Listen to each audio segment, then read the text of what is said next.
All right, welcome back to WMAC Now with your host, Chuck Stevenson, coming at you today with the fight review. So we're going to LFA 125. We're going to the main event, vacant strawweight championship.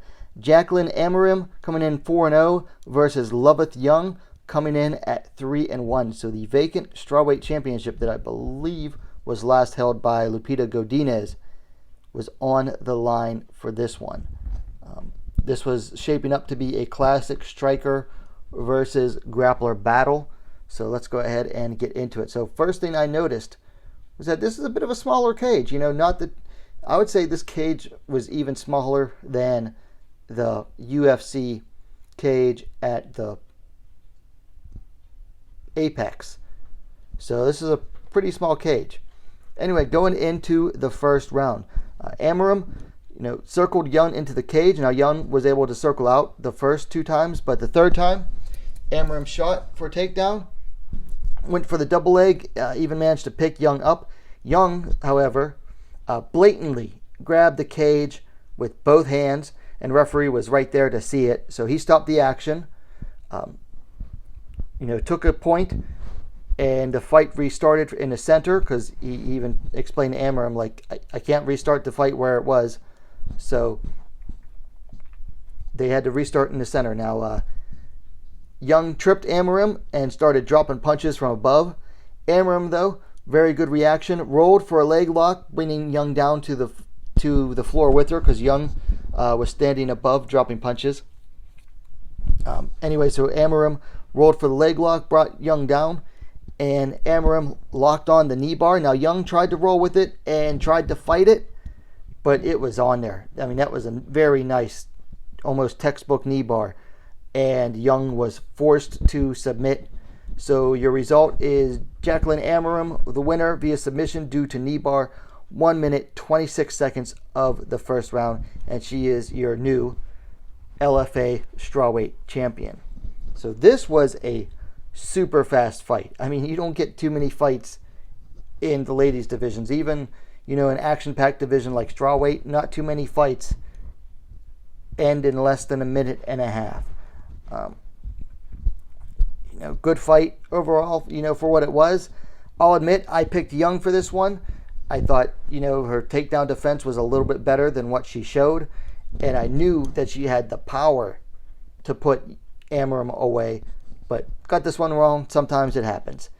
Anyway, Young, when she grabbed the cage, looking back on the fight, watching it a second time and giving the result, her grabbing the cage, it only seemed to delay the inevitable. I think she knew that she had no chance on the ground with Amorim, which I figured as well. And watching on the second time watching, it seemed that it was a caught kick and some short punches that grounded Amorim. So I wasn't sure what dropped her.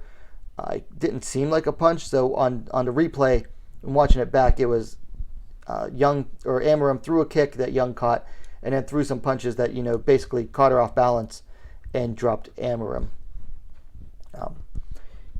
Talking about Jaqueline Amorim, man, I'll tell you what, she is a finisher. 1, 2, 3, 4, 5 fights now as a professional.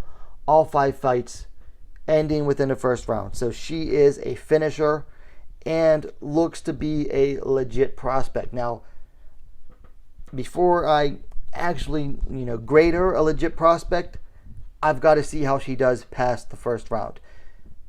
She's got to step up the competition here. I mean, Young was her only real experienced opponent with a winning record, and Young was only 3-1-1. The only opponent that had the same experience was her second fight opponent, who was only 2-4. So I want to see Amorim against some truly legit competition. That's not downgrading Loveth Young. Loveth Young is an absolute threat on the feet, but I got to see her against. I got to see a step up in competition, and I'd like to see how she reacts past the first round, because anytime I see a fighter who has all of their wins by first round finish, I want to know how they do past the first round. That's just me. So Amorim is definitely a finisher. She looks to be a legit prospect, but I got to see more before I can absolutely dub her one. Let's talk about things to work on. For Amorim, I'd like to see her set up that low kick. It reduces the likeliness or the likelihood that it'll get caught, because that's what dropped her to the ground and could have had her in trouble, but it didn't this time. But you got to set up your low kicks. For Young, obviously, first off, don't cheat. Don't cheat. Don't grab the fence. Work on that. Also work on takedown defense. It seems like she was absolutely terrified of getting taken down in this fight, which I don't blame her. I do not blame her for not wanting to get taken down. Amorim obviously a threat on the ground, but you got to work on takedown defense. Also, I'd like to see more variety to her striking. She didn't throw anything but punches in this fight, and I know she's more capable than that because she has a Muay Thai base. So where are the kicks? Where are elbows? It seems like she's one of these fighters that comes from a legit striking background, in that, whether it's kickboxing or Muay Thai, but then as soon as they get a knockout or two, they fall in love with just throwing hands all the time. I'd like to see more variety to her striking. For fights to make, I'm not going to focus on Young. I think she'll stay in LFA. For Amorim, it seems like lately with LFA champs, as soon as you win a title, it is either an immediate shot in the UFC on short notice, coming in as a replacement, or a fast track to the Dana White Contender Series. I don't always have a problem with that, but with Amorim, wanting to see her develop more, I'd like to see her stay in LFA. I'd like for LFA to find, another legit challenger for her. I'd like to see her stay in LFA and defend her title. Let her develop more. She's only had 5 fights as a pro. She's never seen the second round. I genuinely don't think she's quite ready for the UFC yet. Now, she might beat someone at the very bottom level of the UFC strawweight division.